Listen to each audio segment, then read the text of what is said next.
大家好，欢迎来到美食彩味。剪刀不管有多钝都别扔了，教你一个绝招，瞬间锋利入心。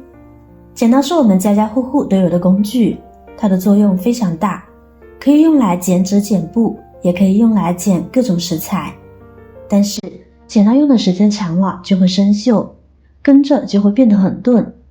就像我这把使用2-3年了，即使连最容易剪的纸都剪不整齐，剪个薄薄的塑料袋直接剪不开。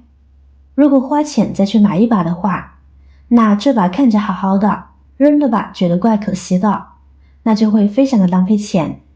下面就一起来跟着视频看看，究竟怎么个让剪刀变得锋利入心吧。家里生锈的、变钝的剪刀通通拿出来。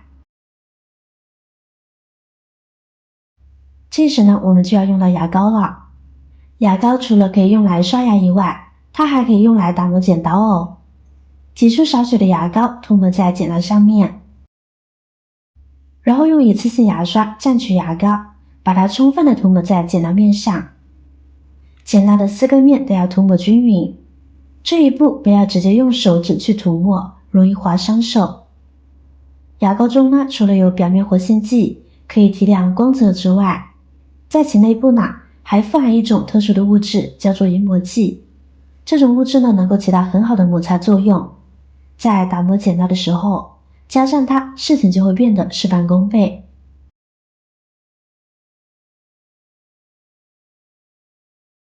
想这样均匀的涂抹开就行。这时我们先将剪刀静置2分钟左右，这样呢可以让牙膏有时间软化一下剪刀上面的顽固的污渍。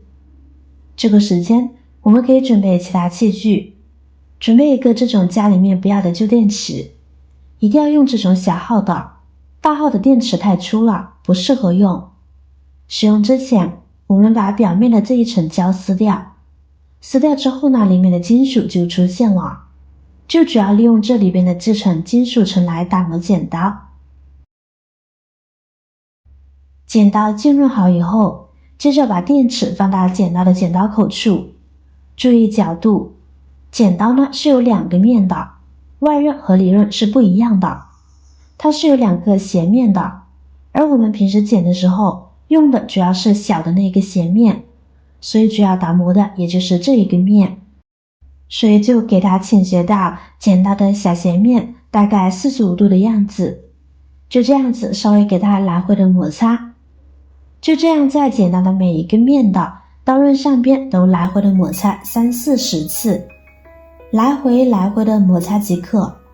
方法是不是很简单呢？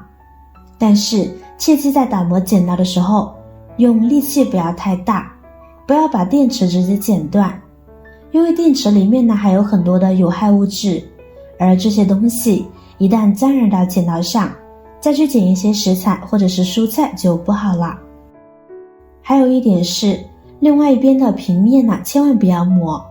好多人磨剪刀的时候，大家时常都是用平的一面磨，这样的做法是错误的。剪刀的平面，这个面的主要目的呢是用来修正剪刀的角度的，外面斜面磨的才是剪刀的刀锋。所以剪刀想要磨的锋利，掌握技巧是关键。如果掌握不好，磨完以后这个剪刀就废了。所以我们一定要记得这里这个刀口的地方，2个面反复的打磨，一边磨好再换另一边。最重要的一点就是一定要记得磨上面的这个最小的这个小刀刃，不要磨上面大斜面，磨大斜面是没有任何的作用的，白费力气呢。现在差不多了，我们准备一张纸巾，然后把剪刀上面的牙膏擦拭干净。差不多了，我们来试试看，方法究竟管不管用呢？既然刚才用的是塑料袋和纸巾，现在再重复试试看。哇，很锋利，有没有？不夸张的说，吹毛可断。看看这刀口，不锋利的工具是剪不出这个效果的。效果是不是立竿见影呢？剪得非常齐，是不是非常锋利？这个方法操作很简单，关键是特别好用。如果您家里的剪刀特别钝的话，这个方法你一定要试一下，不要再直接扔掉了。与其花钱请师傅打磨，不如自己在家试试，2-3下也可以使剪刀恢复如初，好用好用，屡试不爽。现在剪刀锋利了，为了使它更好用，我们来把表面的锈渍或者是胶印给它处理掉。将其放入一个大盆中，然后准备家里常用的白醋，我们倒少许在剪刀面上，把剪刀用白醋浸湿。跟着准备少许的小苏打倒在剪刀面上，剪刀的几个面都均匀的撒上一点小苏打，先用白醋浸湿剪刀，再撒小苏打，这样小苏打粉就不容易脱落了。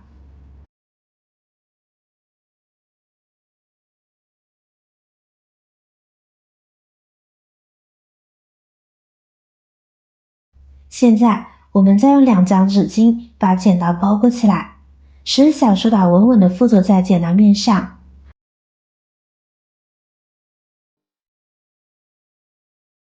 把所有的剪刀包好后，我们再往纸巾上面倒一点白醋，这样可以让小苏打更好的和白醋发生反应，并且可以让白醋和小苏打更好的贴合在我们的剪刀上面，可以让它们更好的发挥作用。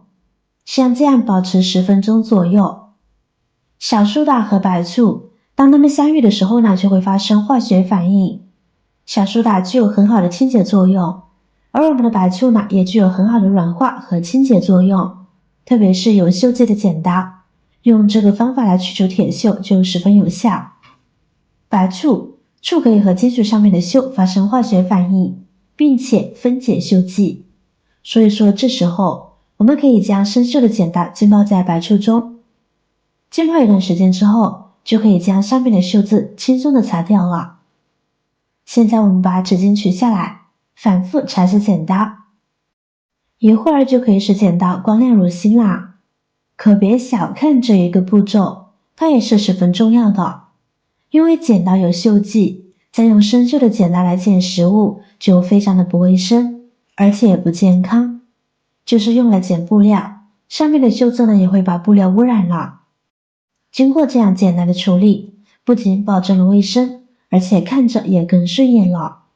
现在再用干净的纸巾擦拭干净，剪刀就焕然一新啦，不仅锋利如新，而且也更加的耐用了。如果您家里也有比较钝的剪刀的话，不妨用我上面的这个方法试试哦。好了，今天的方法就分享完了。对于磨剪子，如果您有更多的想法和建议，欢迎在下方评论留言哦。如果您看完视频觉得有帮助的话，记得点赞、转发、分享哦。点击我的视频头像，还可以观看更多的美食和生活技巧，别忘了关注我哟。感谢您的支持，我是瑶瑶，我们下期再见啦。